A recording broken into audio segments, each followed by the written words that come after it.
کہا گیا کہ یہ چٹان ہے، پتھر ہے، اس کو ہٹانا ہے۔ اس نے دونوں ہاتھ اوپر رکھے اور زور لگانا شروع کیا۔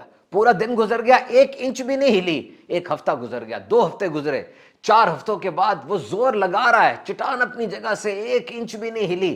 چیخ پڑا، یہ کیا ہو رہا ہے؟ اس نے اپنی جگہ سے نہیں ہٹنا، میں فضول زور لگا رہا ہوں۔ لیکن اچانک اس نے نوٹس کیا اس کے ہاتھوں میں تبدیلی آ چکی تھی، اس کے پاؤں بھی مضبوط ہو گئے تھے، اس میں ڈٹرمنیشن اور کنوکشن آ گئی تھی۔ چٹان تو نہیں ہلی لیکن اس کا اپنا اندر والا ہل چکا تھا۔